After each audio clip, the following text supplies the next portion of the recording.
उनके परिवार में उनकी पत्नी सुषमा, 2 बेटे नीरज और प्रेम और उनकी 2 बहुएं रितिका और वंशिका थे। कहने को तो शर्मा जी के परिवार में कोई कमी नहीं थी, पर घर का क्लेश दिन ब दिन बढ़ता ही जा रहा था और इस बात से सुषमा जी काफी परेशान रहने लगी थीं। अरे रितिका, वंशिका कहाँ रह गई दोनों? आज सुबह की चाय नहीं मिलेगी क्या? मम्मी जी, गैस खत्म हो गया है। अरे इतनी जल्दी कैसे? अभी 15 दिन पहले ही तो भरवाया था गैस, इतनी जल्दी कैसे खत्म हो गया? ये सब आपकी छोटी बहू वंशिका की करामात है मम्मी जी। दिन भर कुछ न कुछ काम होता है उसे रसोई में। पानी भी उबाल कर पीती है, कभी काढ़ा कभी चाय, कभी कुछ तो कभी कुछ। अब इतना गैस खर्च करेगी तो जल्दी खत्म तो होगा ही ना। बस करिए भाभी, एक मौका नहीं छोड़ती आप मेरे खिलाफ मम्मी जी के कान भरने का। सिर्फ मैं ही काम करती हूँ क्या रसोई में? आप नहीं करती? चिंटू और पिंकी को शाम को 2-2 बार स्नैक्स बनाकर कौन खिलाता है? और आपके मैनिक्योर के लिए भी तो पानी इसी चूल्हे पर गर्म होता है। अब इतना सब कुछ होगा तो सिलेंडर तो खत्म होगा ही। अच्छा, जैसे मैं ही सब कुछ करती हूँ। सारी गलती मेरी ही है, तुम तो कुछ करती ही नहीं, है ना? मम्मी जी, आप इसकी बात बिल्कुल मत सुनिए। पहले तो ये हर वक्त फिजूल गैस चलाकर सिलेंडर खत्म कर देती है और फिर पूछने पर झूठे बहाने भी बनाती है। हद हो गई है। इससे कह दीजिए मम्मी जी, जरा संभल जाए। घर का बजट बिगड़ता है ऐसे। फिर नीरज मुझे सुनाते हैं, इसे तो कोई कुछ नहीं कहता, ये तो महारानी है, सब मुझे ही सुनाते हैं। अरे बस करो तुम दोनों, कुछ भी बोलो, बस क्लेश कर देती हो। ये घर है कोई अखाड़ा नहीं जो हर वक्त लड़ती रहोगी। कितनी बार समझाया है कि मिलजुल कर प्यार से रहा करो, पर तुम दोनों पर तो जैसे कोई असर ही नहीं होता। हद होती है किसी बात की। मैं कहाँ लड़ रही हूँ मम्मी जी? शुरू तो भाभी ने किया था, वो ही आपके कान भरती रहती है मेरे खिलाफ। अच्छा, और तुम तो बिल्कुल सती सावित्री हो, तुम तो कुछ करती ही नहीं, है ना? मम्मी जी समझा दीजिए अपनी छोटी बहू को, मुझसे ज्यादा जबान ना लगाए, वरना अच्छा नहीं होगा। देखो, मेरे सर पर खड़ी होकर इस तरह चिल्लाना बंद कर दो तुम दोनों। मैं नीरज से कह देती हूँ सिलेंडर भरवाने के लिए, पर तब तक तुम दोनों अपना मुंह बंद रखो। कितनी बार कहा है, एक दूसरे को दोष देने के बजाय खुद पर ध्यान दो तो सारी समस्या ही दूर हो जाए। लेकिन नहीं, इन्हें तो बस झगड़ा करना है, क्लेश मचाना है। तंग आ गई हूँ मैं रोज रोज की इस महाभारत से। एक तो वैसे ही चाय के बिना सर में दर्द हो रहा है, ऊपर से तुम दोनों शुरू हो गई। अरे सास ससुर का कुछ तो लिहाज रख लिया करो। ऐसा कहकर सुषमा जी तो वहाँ से चली जाती हैं और रितिका और वंशिका एक दूसरे को गुस्से से घूरती रहती हैं। शर्मा जी के परिवार में अब ये रोज की महाभारत हो गई थी। एक ही सिलेंडर था घर में और हर दिन दोनों बहुओं में इस बात को लेकर लड़ाई होती थी कि कौन सिलेंडर ज्यादा खर्च कर रहा है। दोनों एक दूसरे पर इल्जाम लगाती और दोनों के झगड़े से हार मानकर आखिर में सुषमा जी को खुद ही रसोई में जाना पड़ता। ऐसी ही एक शाम घर पर मेहमान आने वाले होते हैं। सुषमा जी अपनी दोनों बहुओं को बुलाकर कहती हैं, अरे रितिका, वंशिका, जरा यहाँ तो आना। कहाँ हो तुम दोनों? जी मम्मी जी, कुछ चाहिए आपको? बताइए मम्मी जी, क्या काम है? अरे बेटा, आज ना वो मेरी दूर की ननद शीला और उनका बेटा राहुल और बहू नैना हमारे यहाँ नाश्ते पर आने वाले हैं। तुम दोनों ऐसा करो, मिलकर कुछ अच्छा सा नाश्ता तैयार कर लो। और हाँ देखो, उनके सामने तुम दोनों अपना झगड़ा लेकर मत बैठ जाना, वरना नाक कट जाएगी मेरी। रितिका सर झुकाकर कहती है, जी मम्मी जी, जैसा आप कहें, अभी बना देती हूँ नाश्ता। पर तभी वंशिका कहती है, सुन लिया ना भाभी आपने, मम्मी जी ने क्या कहा? अब मेहमानों के सामने मुझसे उलझना मत आप, वरना फिर मैं भी चुप नहीं रहूंगी। मैं कहाँ उलझती हूँ तुमसे? वो तो तुम ही हो जो हर बात में टांग अड़ाती हो। अरे मैं बड़ी हूँ तो जो कहती हूँ कर लिया करो ना। हर बात पर अपनी मनमानी करना जरूरी है क्या? पर नहीं, सुननी ही नहीं है किसी की। अब बात नहीं मानोगी तो मैं तो बोलूंगी ही ना। आप बड़ी हैं तो क्या सांस भी आपसे पूछ कर लूंगी? अरे मेरी भी कोई मर्जी है, और वैसे भी आप तो सिर्फ अपना अपना सोचती हैं। आपके हिसाब से चलने लगी तो मेरी तो सारी इच्छा ही मर जाएगी। देख लीजिए मम्मी जी आप भाभी को, कैसे हर बात पर मुझे ही सुनाती रहती हैं। अच्छा, ऐसी कौन सी इच्छा मार दी मैंने तुम्हारी? कल सुबह नाश्ते के वक्त तुमसे यही तो कहा था ना कि वंशिका पकौड़े मत बनाओ, गैस जल्दी खत्म हो जाएगा। तेल में फ्राई करने में गैस की खपत ज्यादा होती है। पोहा ही बना लो, सब वही खा लेंगे। इसमें क्या गलत कहा मैंने? पर तुमने तो बात का बतंगड़ बना दिया। कहने लगी, मैं जलती हूँ क्योंकि तुम्हारे बनाए पकौड़ों की सभी बहुत तारीफ करते हैं। हाँ तो रोज रोज पोहा कौन खाता है नाश्ते में? नाश्ते में कुछ अच्छा तो बनना ही चाहिए ना। मेरे मायके में तो नाश्ते में हर रोज एक नई डिश बनती थी। और जलती तो है ना आप, कहाँ भाता है आपको कि कोई मेरी तारीफ करे। इस पर रितिका और भड़क जाती है और कहती है, तो क्या अब तुम अपने मायके की चलाओगी यहाँ? देख रही हैं आप मम्मी जी, इसे अपने मायके की चलानी है ससुराल में। कैसी बदतमीजी कर रही है। बड़े छोटे का तो कोई ख्याल ही नहीं है इसे। जब देखो जबान लड़ाती रहती है। यही सीख कर आई है अपने मायके से। मेरे मायके पर मत जाइए भाभी, वरना बोलना मुझे भी आता है। जब मैं आपके मायके वालों के बारे में बोलने लगूंगी तो सुन नहीं पाएंगे आप। उन दोनों की बहस सुनकर सुषमा अपना सर पकड़ लेती है। वो झल्ला कर कहती है, अरे बस भी करो अब। अभी अभी तुम दोनों को लड़ने से मना किया और अभी अभी तुम दोनों फिर शुरू हो गई। हद होती है किसी बात की। ये बताओ नाश्ते में क्या बना रही हो? मेहमानों को कुछ खिलाओगी तुम दोनों या बस अपने झगड़े से ही पेट भरोगी उनका? ये सुनकर रितिका कहती है, मम्मी जी सैंडविच बना लेती हूँ, नाश्ते में सबको पसंद भी आएगा और ज्यादा गैस जलाने का काम भी नहीं है, कुछ तो बचत हो गैस की। नहीं नहीं मम्मी जी, मैं तो कहती हूँ समोसे बना लेते हैं। बाहर बारिश का मौसम है, ऐसे में समोसे और चाय ही सही रहेंगे। सैंडविच ऐसे मौसम में किसी को पसंद नहीं आएगा। देख लीजिए मम्मी जी, मैंने कहा था ना आपसे, गैस जल्दी खत्म होने के पीछे इसी का हाथ है। अब तो मानेगी ना आप भी, इसे ही सारा दिन तला भुना खाना होता है। अब ऐसे में गैस तो जलेगा ही। बजट बिगड़े तो बिगड़े, इसे क्या, इसे तो बस अपने शौक पूरे करने हैं। बस भाभी आप बहुत ज्यादा बोल रही हैं। मैंने नाश्ते में समोसे का आइडिया मेहमानों के लिए दिया है, अपने लिए नहीं। और एक बार फिर रितिका और वंशिका में बहस छिड़ जाती है। सुषमा जी परेशान होकर कहती हैं, अरे मैं हाथ जोड़ती हूँ तुम दोनों के आगे। बस करो अब तुम दोनों को कुछ नहीं बनाना पड़ेगा। मैं खुद ही नाश्ता बना लूंगी। जब देखो महाभारत शुरू कर देती हो। ये कहकर सुषमा जी रसोई में चली जाती हैं और मेहमानों के लिए नाश्ता बनाने लगती हैं। थोड़ी देर में मेहमान भी आ जाते हैं। अरे शीला जी आइए बैठिए। अरे राहुल बेटा, बड़े दिनों बाद याद आई मामी की। नैना बेटा बैठो ना।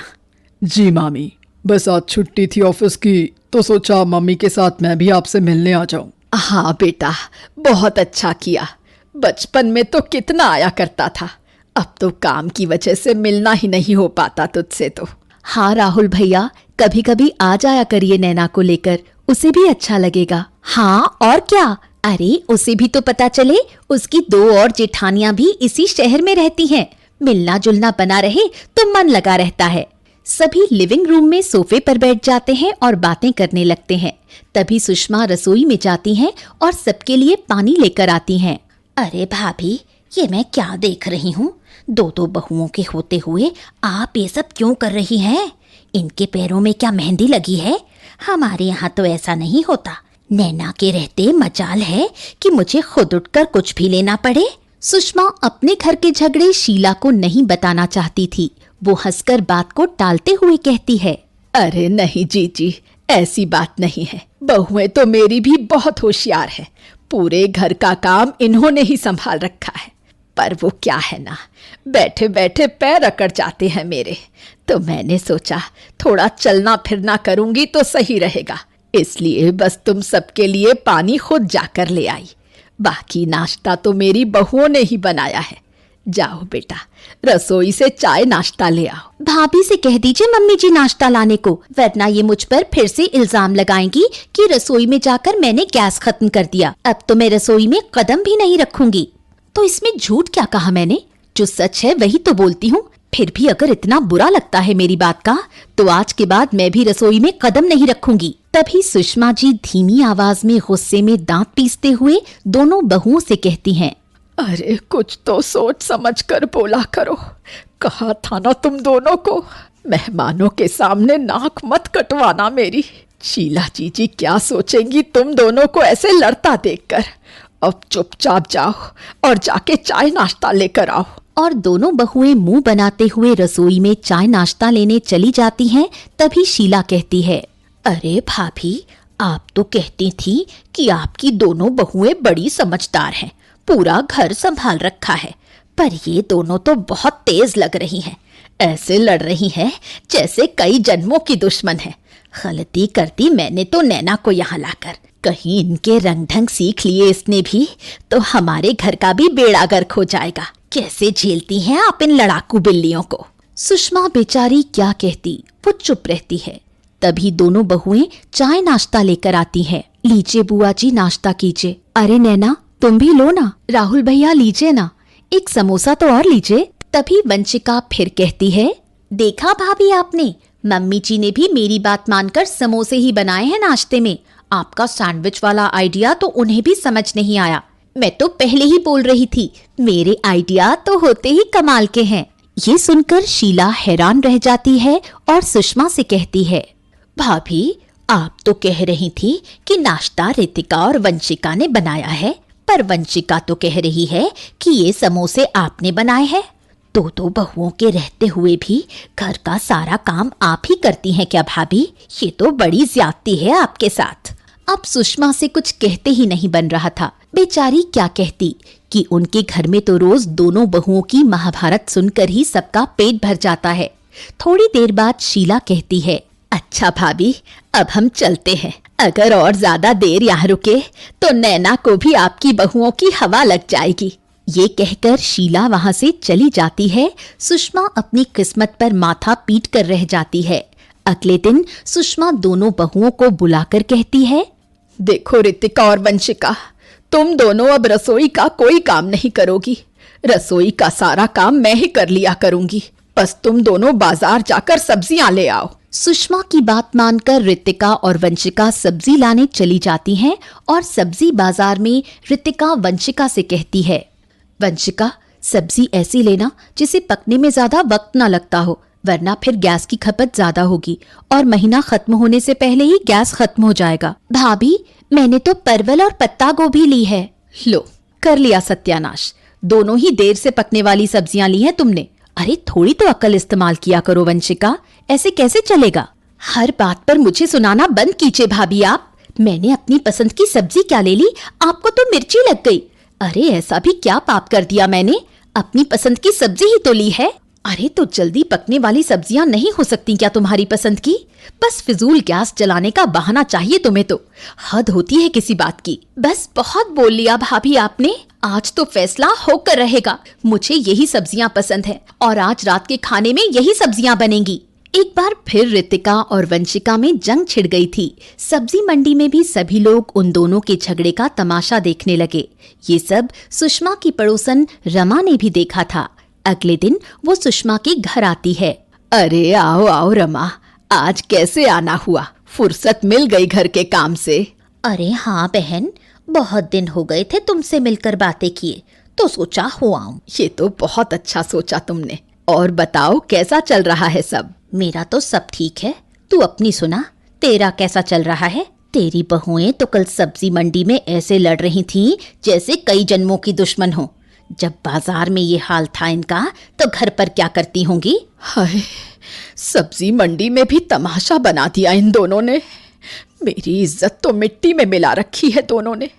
अब क्या बताऊं बहन, इनका तो रोज का है। रोज महाभारत होती है हमारे घर में।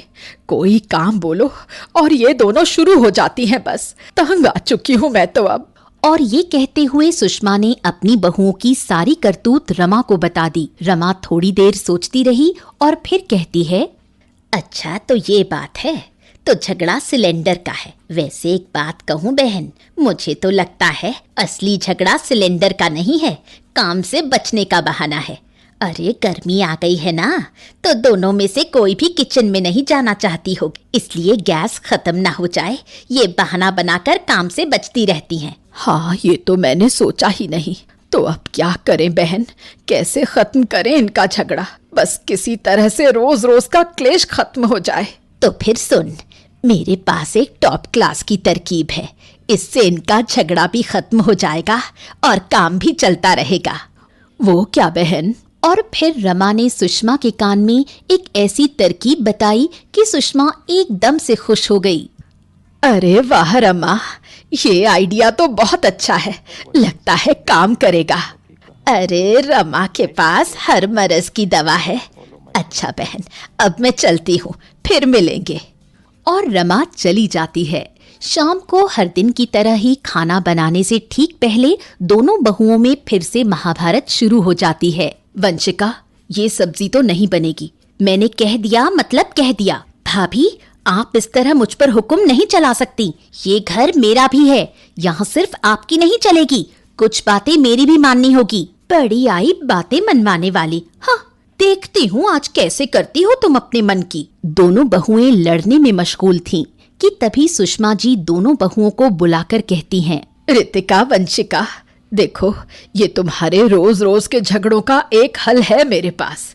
ऐसा करो, आज खाना घर पर बनाओ ही मत। और आज क्या, मैं तो कहती हूँ रोज ही घर पर खाना मत बनाओ, खाना बाहर से आएगा। क्या सच मम्मी जी? अगर ऐसा हुआ तो गैस खत्म होने की प्रॉब्लम ही खत्म हो जाएगी। अरे पहले मेरी पूरी बात तो सुन लो तुम दोनों।